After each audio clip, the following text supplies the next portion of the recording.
ಹಾಸನ ಸಕಲೇಶಪುರ ಭಾಗದಲ್ಲಿ ಮಳೆಯ ಅಬ್ಬರ ದಿನೇ ದಿನೇ ಹೆಚ್ಚಾಗ್ತಾನೆ ಇದೆ. ದೀನಹಳ್ಳಿಯಲ್ಲಿ ಕೆಸರಲ್ಲೇ ಸಿಲುಕೊಂಡಿದೆ ಲಾರಿ. ಕಾಫಿ ಲೋಡ್ ತುಂಬಿದಂತ ಲಾರಿಯನ್ನ ಮೇಲೆತ್ತೋದಕ್ಕೆ ಪರದಾಡ್ತಾ ಇದ್ದಾರೆ. ಕಾಫಿ ತುಂಬಿಕೊಂಡು ಹೋಗ್ತಾ ಇದ್ದಂತ ಲಾರಿ ಕೆಸರಲ್ಲೇ ಸಿಲುಕಾಕೊಂಡ್ಬಿಟ್ಟಿದೆ. ಚಿಕ್ಕಮಗಳೂರು, ಸಕಲೇಶಪುರ, ಹಾಸನ ಸೇರಿದಂತೆ ವಿಪರೀತ ಮಳೆಯಾಗ್ತಾ ಇದೆ. ಅಲ್ಲಿ ಒಂದು ಗುಡ್ಡ ಕುಸಿತ, ಅದೇ ರೀತಿಯಾಗಿ ತೋಟಗಳು ಜಲಾವೃತ ಆಗೋದೊಂದು ಸಮಸ್ಯೆ ಆದರೆ ರಸ್ತೆಗಳು ಕೂಡ ಕೆಸರಾಗ್ಬಿಡ್ತಾ ಇದ್ದಾವೆ. ಇದು ಕೂಡ ದೊಡ್ಡ ಸಮಸ್ಯೆ ಆಗಿದೆ. ಈ ಲಾರಿ ಕಾಫಿಯನ್ನ ತುಂಬಿಕೊಂಡು ಹೋಗ್ತಾ ಇದ್ದಂಥ ಲಾರಿ ಸಿಲುಕಾಕೊಂಡಿದೆ. ಬೇರೆ ವಾಹನಗಳಿಗೆ ಮೂಟೆಗಳನ್ನು ಅನ್ಲೋಡ್ ಮಾಡಿ ನಂತರ ಆ ಲಾರಿ ಎತ್ತುವಂಥ ಕೆಲಸವನ್ನ ಮಾಡಿರೋದು.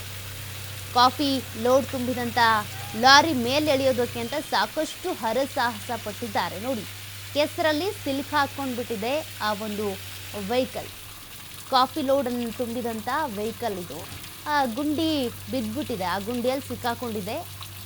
ಬಲಬದಿಯ ಟೈರ್, ಹಿಂದೆ ಇರುವಂಥ ಟೈರ್ ಸಿಲ್ಕಾಕೊಂಡಿದೆ. ಅದನ್ನು ಎತ್ತೋದಕ್ಕೆ ಸಾಕಷ್ಟು ಟ್ರೈ ಮಾಡಿದ್ದಾರೆ. ಬಟ್ ಲೋಡೆಡ್ ವೆಹಿಕಲ್ ಆಗಿರೋದ್ರಿಂದ ಸಾಕಷ್ಟು ಟ್ರೈ ಮಾಡಿದ್ರು ಕೂಡ ಆಗಿಲ್ಲ. ಹಾಗಾಗಿ ಅದರಲ್ಲಿದ್ದಂಥ ಕಾಫಿ ಮೂಟೆಗಳನ್ನು ಬೇರೆ ವೆಹಿಕಲ್ಸ್ಗೆ ಹಾಕಿ ತದನಂತರ ಆ ಲಾರಿ ಖಾಲಿ ಆದ ತಕ್ಷಣ ಅದನ್ನು ಮೇಲಕ್ಕೆತ್ತುವಂಥ ಕೆಲಸವನ್ನು ಮಾಡಿರೋದು. ಸಾಕಷ್ಟು ಹರಸಾಹಸ ಪಟ್ಟಿದ್ದಾರೆ. ಈ ರೀತಿಯಾಗಿ ವೆಹಿಕಲ್ಸ್ ಸಿಲ್ಕಾಕೊಂಡಂಥ ಸಂದರ್ಭದಲ್ಲಿ ತಕ್ಷಣಕ್ಕೆ ಬರೋದು ಹೆಲ್ಪ್ಗೆ ಅಂದರೆ ಅಲ್ಲೇ ಇರುವಂಥ ಸ್ಥಳೀಯರು, ಅಲ್ಲೇ ಇರುವಂಥ ಜನರು, ನಿವಾಸಿಗಳೇನಿರ್ತಾರೆ ಅವ್ರು ಪಟ್ಟಂತ ಬರ್ತಾರೆ, ಯಾರಿಗೇನು ಸಮಸ್ಯೆ ಆದರೂ ಕೂಡ. ಬಟ್ ವಿಪರೀತ ಮಳೆ ಬರ್ತಾ ಇದೆ, ರಭಸ ಹೆಚ್ಚಾಗಿದೆ, ನದಿ ನೀರು ರಸ್ತೆ ಮೇಲೆ ಬರ್ತಾ ಇದೆ ಅಂದರೆ ಯಾರು ಕೂಡ ಬರೋದಕ್ಕೆ ಹಿಂದೆ ಮುಂದೆ ನೋಡ್ತಾರೆ, ಏನಾದರೂ ಆಗ್ಬಿಟ್ರೆ ಏನು ಕತೆ ಅಂತ.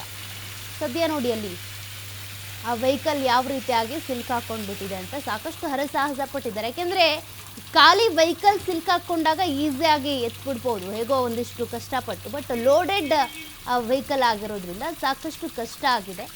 ಸ್ಥಳೀಯರೇ ಸಹಾಯ ಮಾಡಿದ್ದಾರೆ ಅವ್ರಿಗೆ.